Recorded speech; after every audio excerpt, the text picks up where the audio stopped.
पति ने बनाई पत्नी को हराने की योजना। पति ऑफिस से घर आया तो उसकी पत्नी बोली, आज मेरे सर में दर्द है, आज मैं खाना नहीं बनाऊंगी, आज बाहर जाकर खा लेते हैं। पति बहुत थका हुआ था, मगर वह अपनी पत्नी को नाराज नहीं करना चाहता था। उसने हाँ कर दी और कहा, चलो तैयार हो जाओ। ये सुनते ही पत्नी बोली, आज हम किसी बड़े होटल में खाना खाएंगे।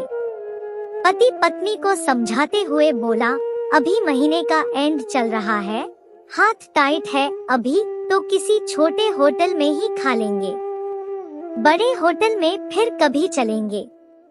मगर पत्नी ने तो जिद कर ली कि नहीं, मुझे 5 स्टार होटल में ही जाना है। पति का मन तो नहीं था, मगर फिर वो मान गया अपनी पत्नी की खुशी के लिए। जब वो दोनों जा रहे थे तब पति को एक आइडिया सूझा। उसने अपनी पत्नी से कहा, तुम्हें पता है, जब मैं और मेरी बहन पानी पूरी खाने का मुकाबला करते थे तब हमेशा मैं ही जीतता था। पानी पूरी खाने में मुझे कोई हरा नहीं सकता, एक बार में 20-25 खा लेता हूँ।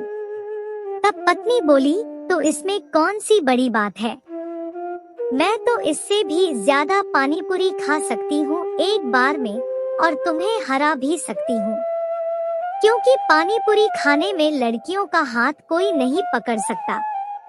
तब पति बोला, ऐसा हो ही नहीं सकता, मुझे पानी पूरी खाने में कोई नहीं हरा सकता। इस पर पत्नी बोली, तो चलो आज ये मुकाबला हो ही जाए और मैं आपको हरा कर ही रहूंगी। वो दोनों पानी पूरी के ठेले पर जाते हैं और पानी पूरी खाते हैं।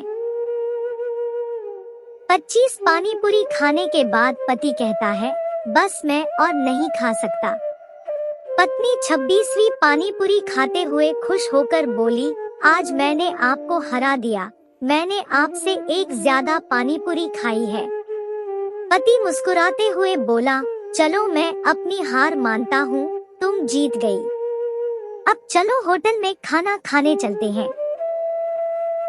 तब पत्नी बोली, मेरा पेट तो भर गया है, होटल किसी और दिन चलेंगे, चलो अब घर चलते हैं।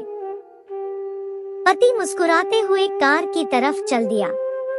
पत्नी यह सोचकर खुश हो रही थी कि उसने मुकाबला जीत लिया, मगर असल में जीत तो पति की हुई थी, क्योंकि उसने जो योजना बनाई थी वो सफल हो गई थी।